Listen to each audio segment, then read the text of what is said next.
Dios de Abraham, de Isaac y de Jacob, le damos todo honor y toda gloria. A Él exaltamos con todo nuestro corazón por lo que Él es, por lo que Él hace y por lo que Él hará en usted y en nuestra vida. De modo que a Él engrandecemos su santo nombre por su gran amor y misericordia.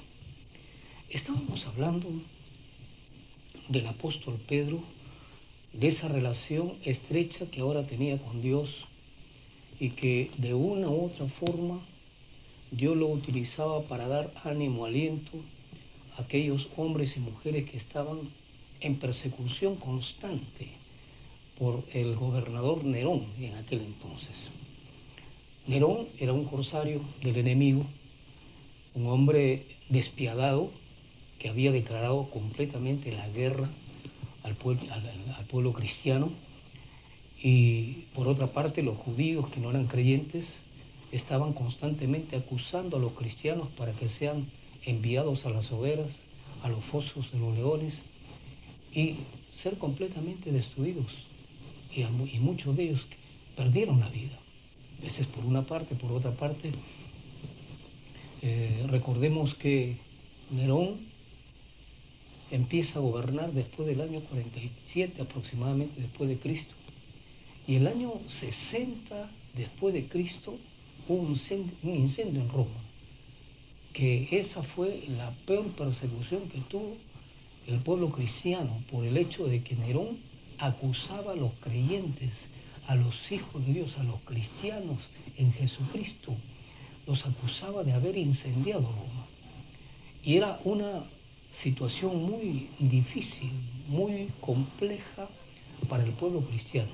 Y es ahí pues donde la carta de Pedro es escrita, y Pedro está escribiéndole justamente a los expatriados de la dispersión en el Ponto, Galacia, Capadocia, Asia y Bitinia. Ahora, ¿por qué menciono todo esto? Es porque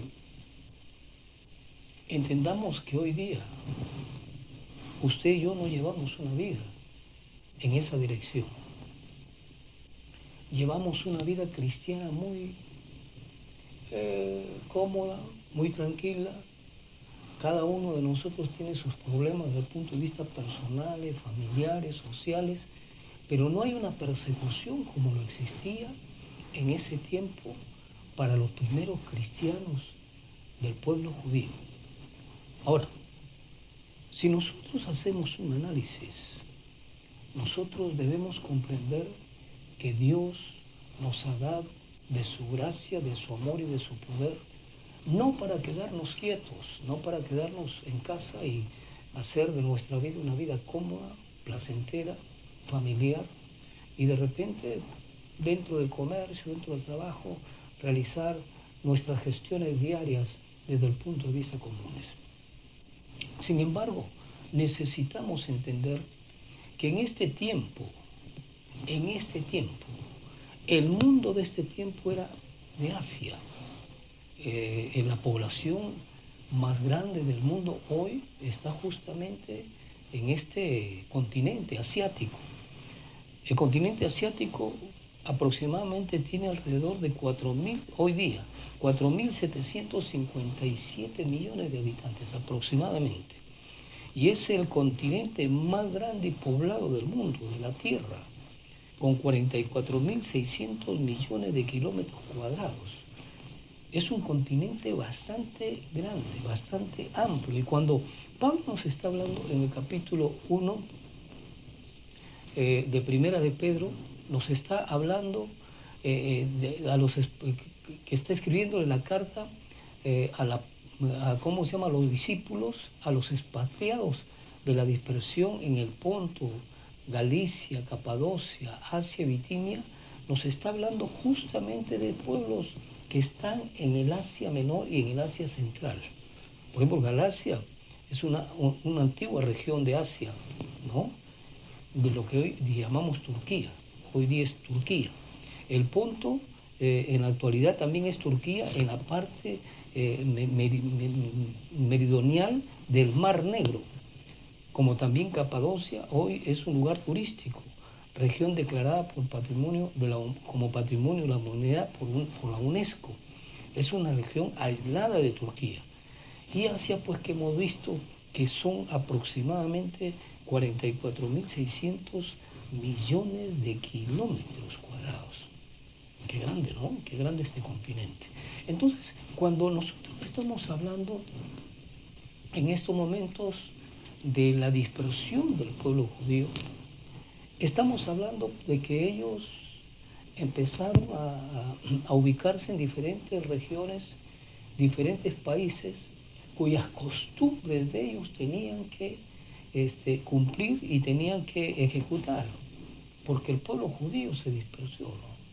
Porque el pueblo judío tuvo que migrar a diferentes naciones y sus culturas tuvieron que desarrollarlas aún siendo creyentes en Jesucristo.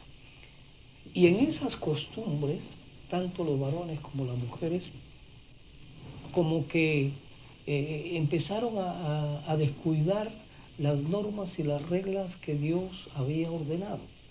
Las normas y las reglas desde el punto de vista conyugales, desde el punto de vista familiares. Y Pedro está a través de esta carta expresando al pueblo creyente, expresándole a los hijos de Dios, que tengamos mucho cuidado si nosotros hacemos un análisis rápido y veloz con respecto a los primeros versículos, los primeros capítulos, los 3 primeros capítulos. Está hablando, por ejemplo, del versículo 3 hasta el versículo 12 de una esperanza viva. Y del versículo 13, en el capítulo 1, hasta el versículo 25, está hablándonos que nosotros tenemos que llevar una vida santa. O sea, está enfatizando Pedro cómo debe llevarse la vida cristiana. Y después del capítulo 2, versículo 4, que debemos acercarnos a Él porque Él es una piedra viva y desechada por los hombres, pero escogida y preciosa para aquellos que verdaderamente seguimos al Señor. Y en el capítulo 2, versículo 11 en adelante, nos dice, vivid como siervo de Dios. Y en el capítulo 3, Pedro está hablando de los deberes conyugales con la iglesia. ¿Por qué Pedro enfatiza los deberes conyugales en la iglesia? Justamente es porque las costumbres de aquel entonces, de diferentes regiones, variadas por supuesto, contaminaron al pueblo de Dios. Estaban afectando a la iglesia de Jesucristo. Y es importante hacer una aclaración de lo que estamos estudiando. ¿Por qué razón? Porque hoy vivimos las mismas costumbres. Hay muchas personas que son migrantes. Hay muchas personas que están viviendo hoy día en un país que no es el suyo, o en una región que no es la suya, o en una provincia que no es la suya, y tienen que someterse a ciertas normas, a ciertas reglas o de conducta que están desarrollando en esos niveles. Sin embargo, Dios nos llama a que no nos escapemos de los valores que Él nos da en su palabra. ¿Amén? Y eso es importante que entendamos usted y yo, sea cual fuera la situación vuestra, sea que usted esté en un país que no es el vuestro, o sea que usted esté en su nación, debemos considerar que las normas son las mismas. Debemos considerar que los mandatos son los mismos y que no debemos escaparnos de los mandatos que Dios nos ha ordenado y nos ha dado. Ahora, aquí, por ejemplo, en el capítulo 3 nos está hablando de los deberes conyugales y nos está hablando de principios en 6 versículos, los 6 versículos primero de principios que le da a la mujer. Pero en el versículo 7 le da un principio muy fundamental al hombre. Y debemos considerar esto. ¿Por qué razón? Porque si nosotros vemos en el versículo 1, el Señor está hablando a las mujeres que deben sujetarse a sus maridos, como al Señor le parece. Y en el versículo 2, que debe considerar vuestra conducta casta y respetuosa. Y en el versículo 3, que vuestro atavío no sea el externo, sino el interno. Y que en el versículo 5 nos habla que así como los santos esperaban a Dios, sometiéndose y sujetándose a sus maridos, hoy día las santas deben hacerlo. Y en el versículo 6 nos habla que así como Sara fue obediente a su esposo Abraham, de la cual vosotros habéis venido a ser hijas, ellas también deben hacerlo.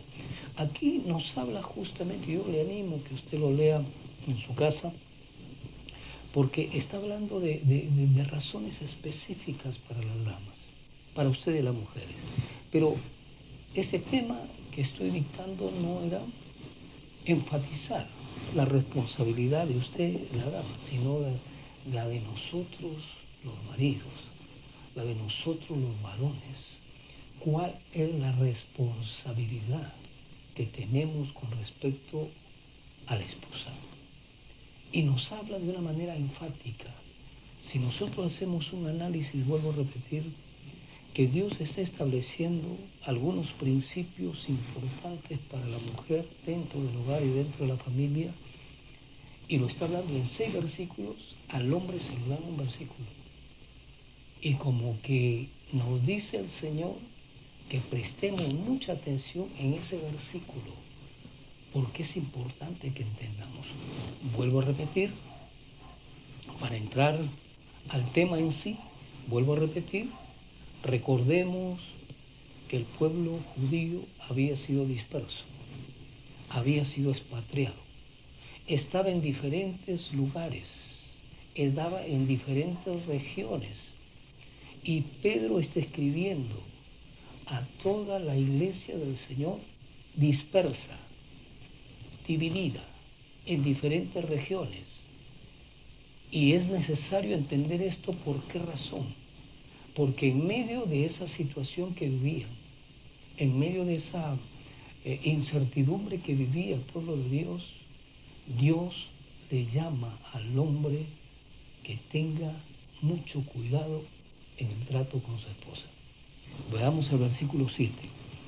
Vosotros, maridos, igualmente vivid con ella sabiamente. Note que en la primera oración que nos expresa aquí el versículo 7, nos está expresando un profundo mensaje.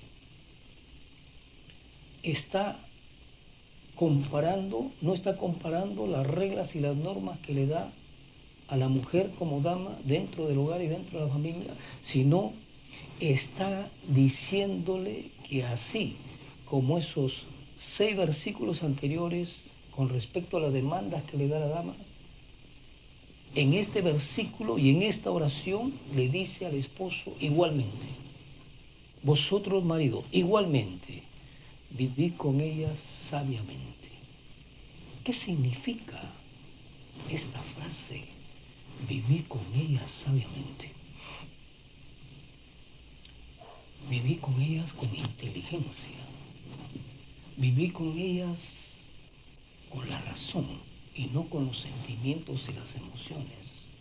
Vivir con ellas con la cordura más sublime y necesaria que pueda obtener tu ser, que puedas obtener tú. Que tenga mucha capacidad, mucha inteligencia, mucho tacto, mucho tino para tratar a la mujer. Vosotros, maridos, igualmente, vivid con ella sabiamente, ya no con un carácter hosco, duro, con un carácter de autoridad, sino con un carácter de amigo, con un carácter de amor, de ternura, que es lo que ellas anhelan y necesitan del esposo. Mayormente, usted llega del trabajo después de haber tenido una lucha en el mismo y usted quiere descansar, pero se ha puesto a pensar cuántas cosas hizo su esposa en el día, cuántas labores se ejecutó dentro del hogar, dentro de la familia. Se ha puesto a pensar cuántas profesiones desarrolló en la actividad diaria con sus hijos y en la manutención de la limpieza, del aseo, etcétera, etcétera, del hogar. usted y yo necesitamos entender que así como usted y yo trabajamos, ellas hacen un trabajo esforzado y dedicado dentro de la familia, dentro del hogar, y no cobran un sueldo. Usted lo hace en la calle, usted lo hace en la sociedad, lo hace en el trabajo que tiene, y usted recibe a cambio un salario, un sueldo, pero ellas ejecutan un trabajo, ejecutan una responsabilidad en casa. Son lavanderas, son cocineras, son amas de casa, de limpieza, de aseo. Algunas son cafeteras, otras son pintoras. A veces hasta de albañil se visten para desarrollar el trabajo dentro de la familia, dentro del hogar. Son educadoras, muchas veces son enfermeras. Sin embargo, no tienen un sueldo. Sin embargo, no valoramos a ellas. Por esa razón, el Señor nos está diciendo aquí que tengamos mucha sabiduría para tratarlas a ellas. Mucha sabiduría para poder compartir con ellas los momentos libres que tienes tú con ella en el día. Y bueno, puedas salir con ella de casa y puedas compartir momentos de felicidad, de tranquilidad y de sobriedad dentro de la familia, dentro del hogar. Ahora, esto, muchos dicen, pero esto es difícil, si yo también vengo cargado. ¿Pero por qué se casó? ¿Para qué se casó? ¿Por qué tuvo una familia? ¿Para qué tuvo una familia? La esposa es la mejor amiga. La esposa es aquella que le cuida las espaldas y debe vivir con ella sabiamente. Más adelante nos dice, dando honor a la mujer como a vaso más frágil. Imagínate un vaso de vidrio, el más fino que puedas tener en casa. Si tú lo dejas caer de 1 metro, si tú lo dejas caer de 2 metros,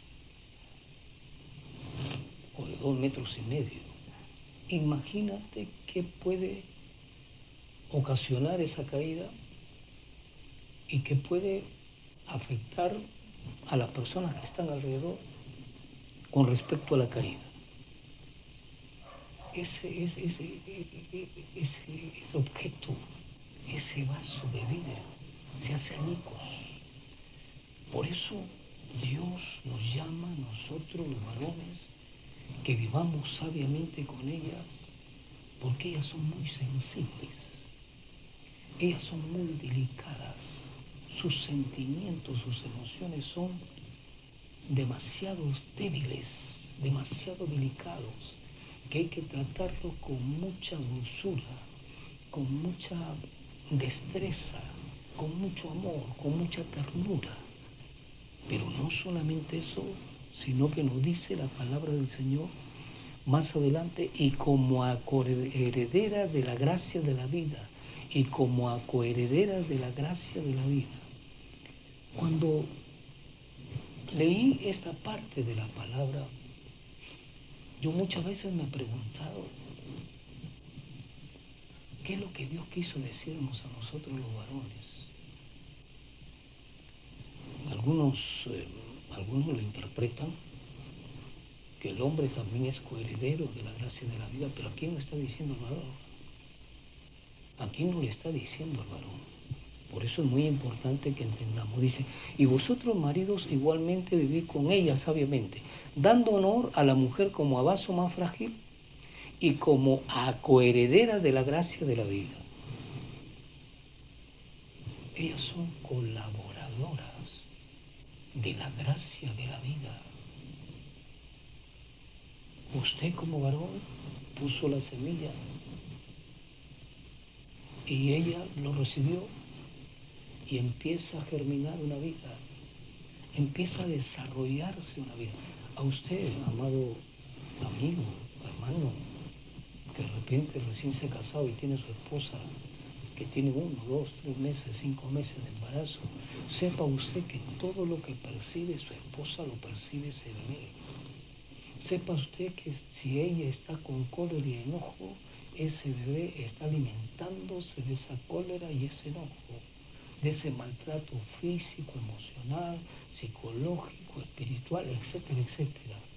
Sepa usted que todo lo que percibe la mujer en el momento del estado de embarazo está percibiendo el bebé, está percibiendo el niño. Por eso es que posteriormente, cuando los niños se ponen un poco reacios o rebeldes, dicen, pero nadie le enseñó esto a él. Pero lo aprendió cuando estaba dentro del vientre de mamá. Lo sintió cuando estaba dentro del vientre de mamá. Aunque no lo haya escuchado, lo sintió. Aunque no lo haya visto, lo sintió. Si usted le dice una palabrota a su esposa, el niño lo toma, lo absorbe, lo adquiere.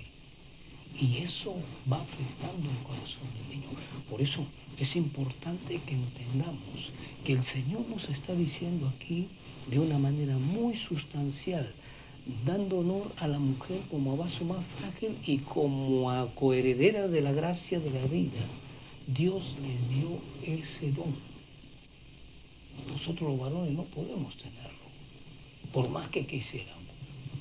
Nosotros los varones estamos claramente dotados con otras virtudes que Dios nos ha otorgado, que Dios nos ha dado para su gloria y para su honra.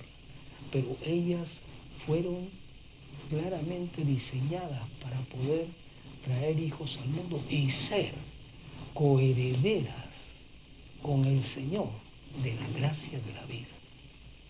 Ellas llevan dentro de su vientre un ser que tiene vida y por eso vive usted y vivo yo. Por eso es que hoy desarrollamos lo que desarrollamos, porque mamá nos tuvo en su vida. ¿Qué hubiese sucedido si no hubiesen existido las damas? Como también podemos decir lo contrario. Si los varones no pueden ser madres, pero ellas son las coherederas de la gracia de la vida. Por esa razón es que Dios las cubre. Por esa razón es que Dios las protege. Por esa razón es que Dios nos da esta demanda en su palabra, como haciéndonos recordar a cada uno de nosotros. Anteriormente hay 6 versículos que yo estoy, dice el Señor, que Él está demandando a la mujer cómo debe comportarse, pero hay un solo versículo con 2 demandas importantes que Dios le da al hombre, que Dios nos da a nosotros los caballeros, para que desarrollemos una vida eficaz dentro de la familia y dentro del hogar. Pero no solamente queda ahí. No solamente Dios nos dice ya muy bien, ahí está bien todo. ¿Sabe lo que nos dice el Señor más adelante? Y terminando este pasaje y este versículo, nos dice de esta manera: para que vuestras oraciones no tengan estorbo. ¿Se dio cuenta? ¿Por qué cree usted que Dios nos pone esta demanda? ¿Por qué creo por qué cree usted y creo yo que Dios nos demanda esta responsabilidad? ¿Sabe por qué? Porque ellas han sido diseñadas por Dios para que usted y yo pobláramos la tierra, pero ha sido diseñada por Dios para llevar en su vientre la formación, que es incomprensible, por supuesto, del ser humano, y que gracias al Señor, tanto usted como yo, hemos nacido de un vientre de una mujer.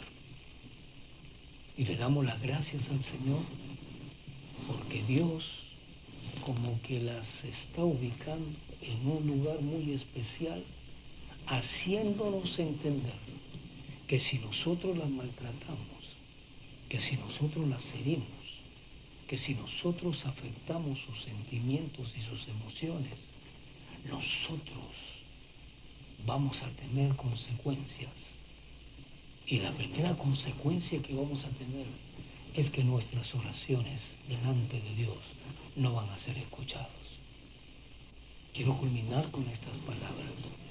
Notemos la gran importancia que Dios le da a la responsabilidad de nosotros, los caballeros, de actuar sabiamente con nuestras esposas, de actuar sabiamente con las damas, de actuar sabiamente con ellas, porque ellas han sido diseñadas para ser un baluarte en esta vida, para ser los instrumentos que Dios utilizó para que tengamos la población de la tierra.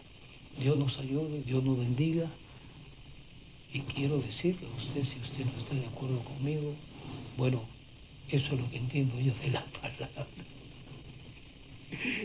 Eso es lo que entiendo de la palabra. Si usted no lo entiende, pídale a Dios. Siga maltratando a su esposa, que de repente en algún momento el Señor le va a dar un toquecito para que entienda que ellas son muy especiales e importantes para el Señor. Termino con esta palabra. Si no fuera de importancia, si no fuera de alto valor, el Señor no hubiese decidido escoger a una mujer para que a través de su vientre venga el Salvador. ¿Se dio cuenta? No utilizó un hombre, utilizó una mujer. Y Dios puso la semilla de bendición para que a través de María venga Jesucristo aquí a la tierra y nuestro Señor Jesucristo nos salvara y nos libertara del pecado y de la maldad.